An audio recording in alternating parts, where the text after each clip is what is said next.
What's good, y'all? Elvis here, back in with another episode of Better Barbering. For my new people, Better Barbers is a series that I started where I share tips and tricks that made me a better barber, that other people used to make them better barbers, and I do the better people. Not too long ago, I made a video basically giving clients 5 tips that they can use to get the best haircut possible from their respective barber. And I figured it makes sense to drop more Better Barbering videos for a client's perspective. So today's video is all about finding the right barber. Off gate, understand that this is all trial and error. You think you like something, you try it out, you find out, oh, I like it this much, or there's these aspects of it that I don't like, and you try again.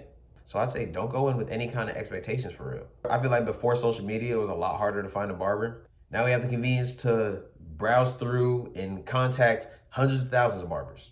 But the thing that really hasn't changed about the process of finding a barber, like you usually don't know that this barber is definitely not for you until you already got the haircut. And if you've been through that kind of situation, most people are really picky about like who they're gonna pick going forward just off of like social media and going through their catalog.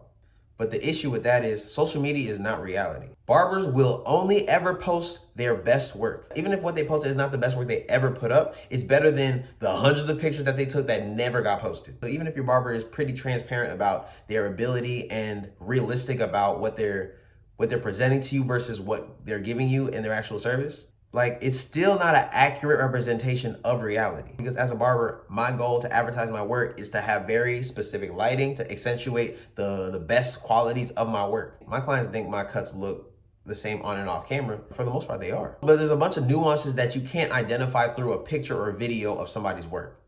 The biggest issue I hear about from clients talking about like my Instagram barber brethren, you know what I'm saying? Going for like the super sharp lines, all the super enhanced haircuts and everything, but that's not what the clients actually want.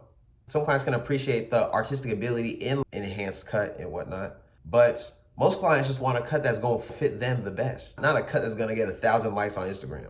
The thing that my pickier clients do tends to be they go through a barber's work and they just kind of disregard all the real photogenic, simple haircuts, you know what I'm saying? And they'd go for a picture that looks like them. Whether it could be like a receding hairline, they could have like thin corners, their hairline could be slightly irregular, because clients don't really care about who you cut and what it looks like if it does not fit what they need. So a client satisfaction of the service is number one. If you're not satisfied with the service, we're probably not gonna do any business going forward. But there's other aspects to look for in a barber, such as a level of convenience, aligning values, and building personal rapport. I have a lot of clients that only want to come to me to cut their hair. And I really appreciate that. But most of my clients are adults and we have adult schedules. And a lot of times I'm not available. Most of my clients will hold out until they can get a haircut from me.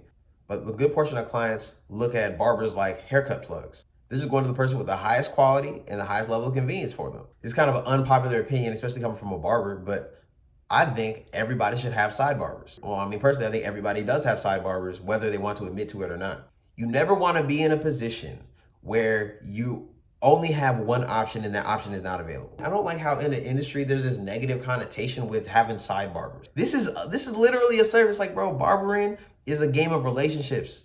We're not exclusive, we ain't signed no contracts. All that's happening between you and another barber, these haircuts are transactions of money and energy. Like, I'm very rarely the first person that's gonna cut somebody's hair, and I'm very rarely the last person that's gonna cut somebody's hair. I don't think it's that deep when a client does business with somebody else, especially because most of my career I was a side barber. I was cutting hair on campus, and anybody that wasn't local had a barber wherever they lived. I was always a side barber, but on campus, I guess I was the main barber, but I didn't care about that because I was this person's barber, period. I'm gonna try my best regardless of whatever that other barber's doing. And honestly, I'd be looking at us like we're partners because we're both invested in this client looking the best they possibly can, or at least we should be.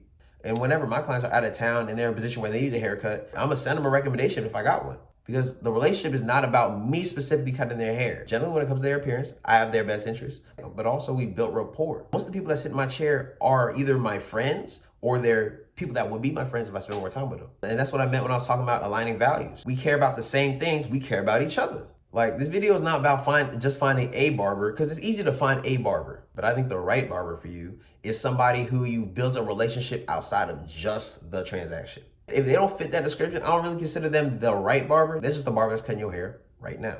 And also understand, I'm not coming from a perspective of like, oh, I'm the right barber for everybody, so I can tell everybody what the right barber is. Like, most of my clientele right now, I'm a good fit for them because, I've tailored my clientele to fit me and my lifestyle, who I want to be in the future. There's a few clients that I cut or I've cut right now that I understand like we're a good match right now, but I might know somebody that's a better fit for them.